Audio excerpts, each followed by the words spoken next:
Hello everyone, welcome back to my YouTube channel Shalu by art study. तो कैसे हैं आप सब? आशा करती हूँ अच्छे होंगे और अपनी पढ़ाई अच्छे से कर रहे होंगे। तो चलिए हम स्टार्ट करते हैं, क्योंकि आप सभी जानते ही हैं हम यूथ की बुक को सॉल्व कर रहे हैं, जिसे हम स्टार्टिंग से ही सॉल्व करते हुए चल रहे हैं। तो चलिए हम स्टार्ट करते हैं, अपने क्वेश्चन को पढ़ लेते हैं कि जो क्वेश्चन है हमारा कि मूल भारतीय वास्तुकला किससे संबंधित है। ए ऑप्शन है शिल्प शास्त्र से, चित्रसूत्र से, मानुषी शास्त्र से या वेद से। तो जो आपका आंसर है वो क्या हो जाएगा? शिल्प शास्त्र हो जाएगा, क्योंकि जो मूल भारतीय वास्तुकला है वो शिल्प शास्त्र से संबंधित है। आगे हम देख लेते हैं इसका डिस्क्रिप्शन देखते हैं।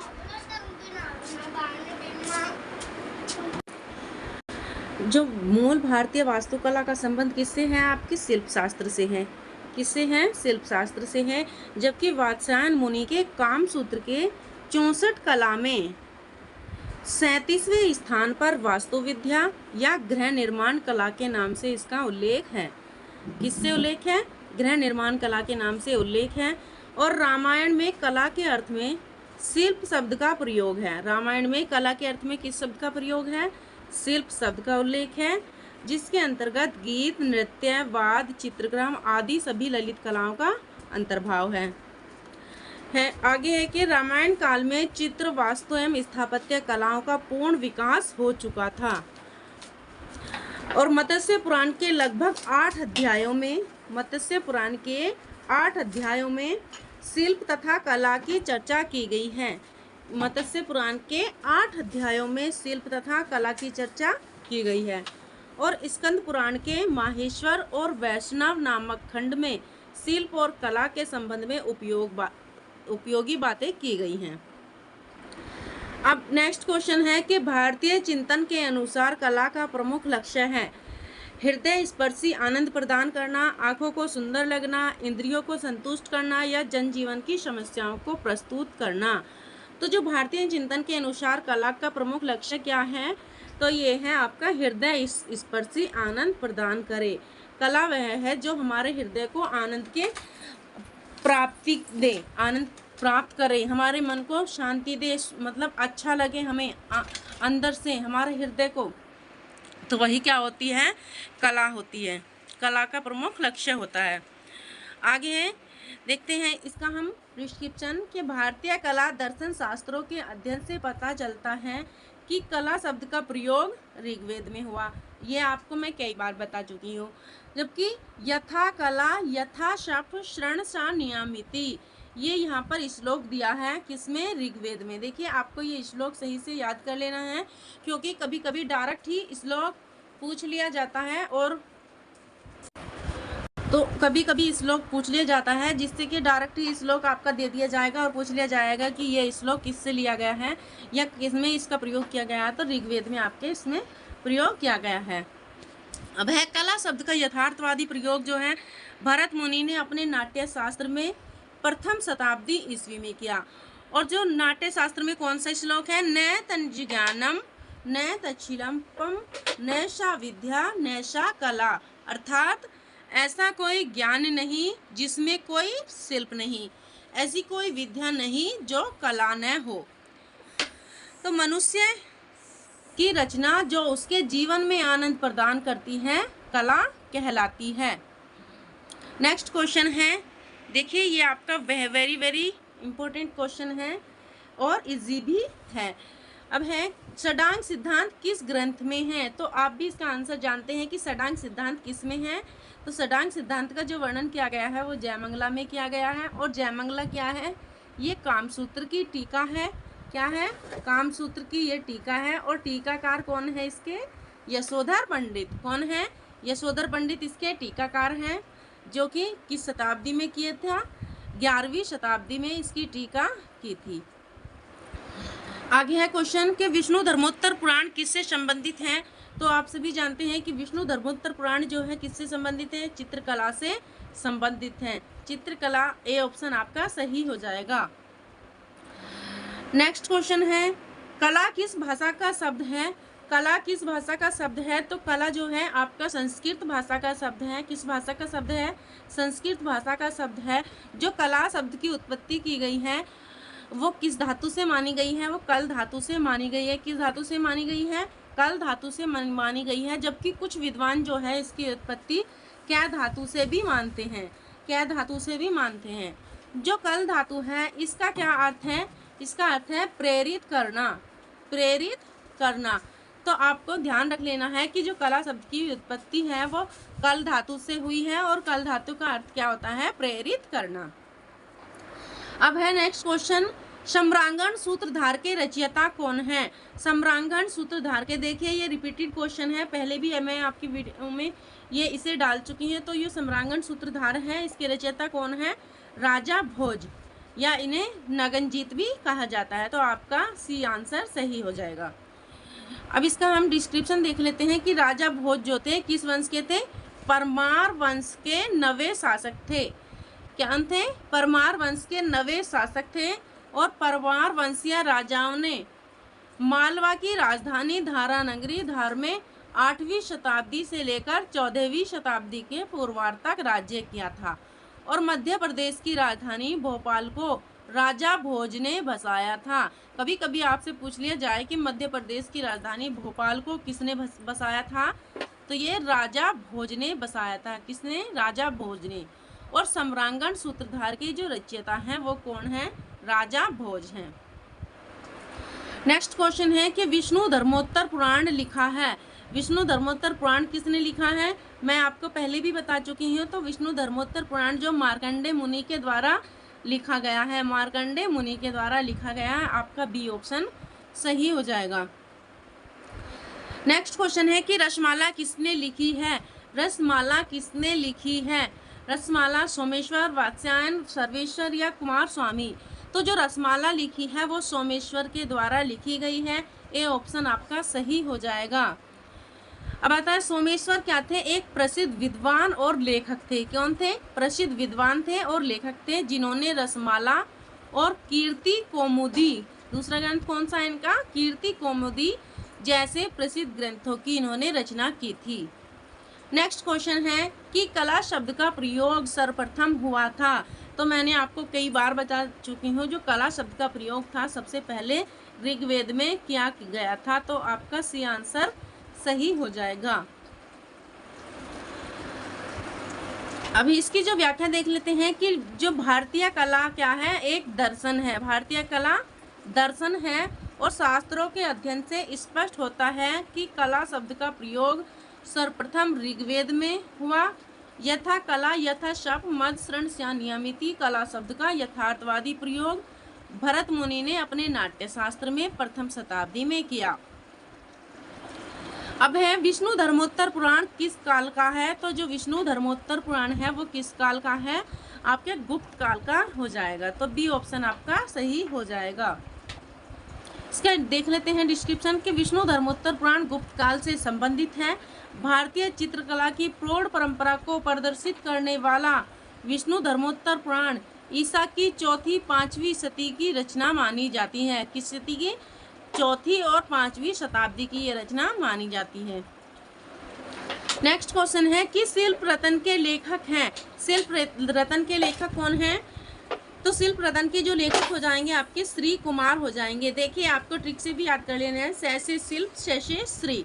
तो शिल्प रतन के श्री कुमार, आपका सी आंसर सही हो जाएंगे।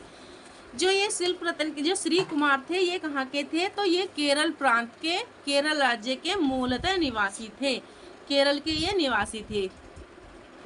नेक्स्ट क्वेश्चन है जो कि वेरी इजी क्वेश्चन है कि वेदों की कुल संख्या कितनी है? तो वेद कितने होते हैं? आप सभी जानते हैं कि वेदों की कुल संख्या जो होती है 2, 8, 4, 7। तो वेद जो होते हैं कुल 4 होते हैं। जबकि 5वां वेद कौन सा होता है? 5वां वेद नाट्य शास्त्र को माना जाता है। नाट्य शास्त्र को माना जाता है। और कौन कौन से होते हैं? ऋग्वेद, सामवेद, अथर्ववेद और ऋग्वेद, सामवेद, अथर्ववेद और यजुर्वेद। ऋग्वेद ये 4 होते हैं।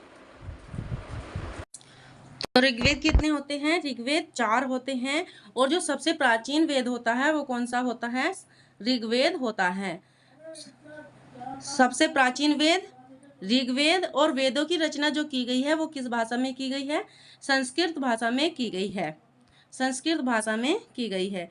नेक्स्ट क्वेश्चन है कि भारतीय चित्रकला की विशेषता है सत्यम शिवम सुंदरम, अंतःकरण की प्रेरणा, उत्कर्ष एवं उत्पन्न, या विचारों की अभिव्यक्ति। तो जो भारतीय चित्रकला की विशेषता मानी जाती है वो मानी जाती है अंतःकरण की प्रेरणा। अंतःकरण की प्रेरणा, सी ऑप्शन आपका सही हो जाएगा। बढ़ते हैं नेक्स्ट क्वेश्चन की ओर। कामसूत्र में आलेख्य की विश्लेषणात्मक व्याख्या किसने प्रस्तुत की? तो कामसूत्र में आलेख्य की जो विश्लेषणात्मक व्याख्या प्रयोग की वो किसने की? तो कामसूत्र ग्रंथ किसका है? तो कामसूत्र आप सभी जानते हैं कि कामसूत्र के लेखक कौन है? वात्स्यायन। तो आपका यही आंसर सही हो जाएगा। नेक्स्ट क्वेश्चन है कि कामसूत्र की, देखिए इसका डिस्क्रिप्शन देख लेते हैं कि कामसूत्र की रचना जो है वात्स्यायन ने 600 ईसा पूर्व में की थी। और संस्कृत के प्राचीन ग्रंथ कामसूत्र में 64 कलाएं मानी गई हैं। कामसूत्र के तीसरे अध्याय में 64 कलाओं का विवेचन किया गया है। कभी कभी पूछ लिया जाता है कि कामसूत्र के किस अध्याय में 64 कलाओं का विवेचन किया गया है? तो तीसरे अध्याय में। तीसरे अध्याय में देखिए मैं आपको वही सब बताती हूँ जो आपके लिए इम्पोर्टेंट होता है, तो डिस्क्रिप्शन में उससे ही पढ़ती हूँ। आप ये सब मत सोचिए कि मैम इसका स्किप कर देती हैं और डिस्क्रिप्शन पूरा नहीं पढ़ती हैं। तो ज़्यादातर हम क्वेश्चन पे ही यहाँ पर फोकस करते हैं। अब है तो जो वास्तु विद्या या गृह निर्माण कला का स्थान कितना है? तो कितना बताया गया है? वास्तु विद्या और गृह निर्माण कला का जो स्थान है वो 37वां स्थान है। कौन सा स्थान है? 37वां स्थान है। अब नेक्स्ट क्वेश्चन है कि 6 वृद्धि पर चर्चा वाली प्राचीन कृति का नाम बताइए। तो 6 वृद्धि पर जो चर्चा वाली प्राचीन कृति है वो नाट्यशास्त्र है, सम्रांगण सूत्रधार है, या चित्रसूत्र है, या कामसूत्र है। तो जो 6 वृद्धि पर चर्चा करने वाली कृति है वो आपकी कौन सी हो जाएगी? चित्रसूत्र हो जाएगी। चित्रसूत्र में ही क्या है? 6 वृद्धि का वर्णन किया गया है। चित्रसूत्र में ही 6 वृद्धि का वर्णन किया गया है। और जो 6 वृद्धि है इसका जो वर्णन किया गया है चित्रसूत्र के 5वें स्थान पर किया गया है। किस स्थान पर किया गया है? 5वें स्थान पर किया गया है। अब ललित कलाएं मानी जाती हैं, तो जो ललित कलाएं मानी जाती हैं वो आपकी कितनी मानी जाती हैं? 5 मानी जाती हैं। 5 मानी जाती हैं, जो आप सभी जानते हैं कि वास्तुकला, काव्य कला, संगीत कला, मूर्ति कला, चित्रकला, ये जो 5 कलाएं हैं ये ललित कलाएं मानी जाती हैं। अब नेक्स्ट क्वेश्चन है कि कामसूत्र में आलेख्य की विश्लेषणात्मक व्याख्या किसने प्रस्तुत की? तो आलेख्य की जो विश्लेषणात्मक व्याख्या प्रस्तुत की वो किसके द्वारा की गई?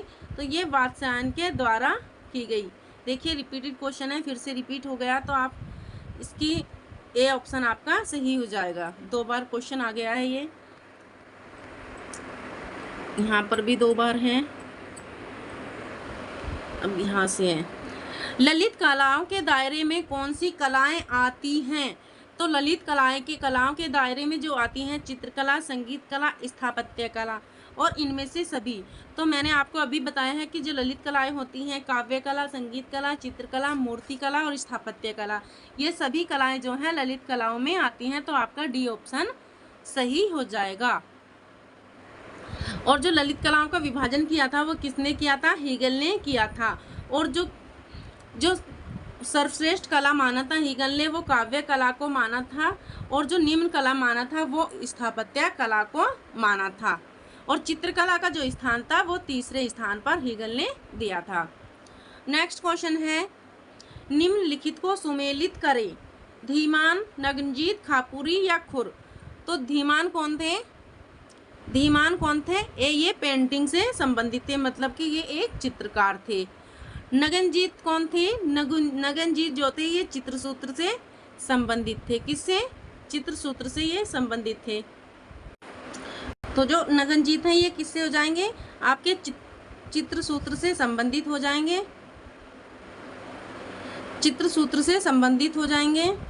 और जो खापुरी है, खापुरी किससे हो जाएंगे? ये लिंगराज मंदिर का एक भाग है, जो कि लिंगराज मंदिर है जिसके ऊपर जो चारों कोने होते हैं उसके पीछे 2 सिंह हैं, और यहाँ पर जो है उसी के स्थान को यहाँ पर खापुरी कहा गया है। जबकि खुर जो है, खुर किससे संबंधित है? खुर जगती से ये संबंधित है। तो आपका ए का हो जाएगा तीसरा, नगनजीत हो जाएंगे चित्रसूत्र, खापुरी लिंगराज मंदिर और खुर जगती। तो आपका 3, 1, 4 और 2। तो 3, 1, 4, 2 आंसर हो जाएगा आपका कौन सा है? 3, 1, 4, 2 ये ऑप्शन में ए में ही दिया हुआ है, तो आपका ए ऑप्शन सही हो जाएगा। चलिए हम इसका डिस्क्रिप्शन भी देख लेते हैं कि जो धीमान है, धीमान किसके लिए है? तो ये पेंटिंग से संबंधित है। धीमान जो ये पाल शैली के चित्रकार हैं। किस शैली के हैं? पाल शैली के ये चित्रकार हैं। जबकि नगनजीत जो हैं ये चित्रसूत्र से संबंधित है और खापुरी ये लिंगराज मंदिर का ही एक भाग है। और जो खुर है, खुर किसे कहा गया है? ये जगती को कहा गया है। अब डिस्क्रिप्शन है कि धीमान और उसका पुत्र वित्रपाल ने पाल शैली के ये प्रसिद्ध कलाकार थे। तो पाल शैली के जो प्रमुख केंद्र थे कौन कौन से थे? बंगाल, बिहार और नेपाल थे।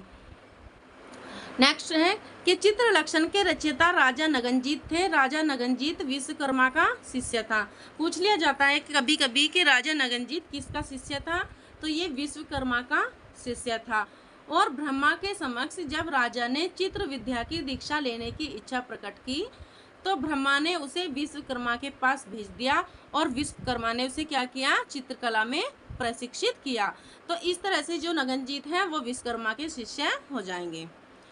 अब है कि लिंगराज मंदिर के ऊपर जो 4 कोने हैं, क्या है? मैंने आपको बताया कि जो लिंगराज मंदिर है उसके ऊपर जो 4 कोने दिखाए गए हैं उन पर जो है वो दिखाया गया है 2 पिच्छा सिंह है वहाँ पर।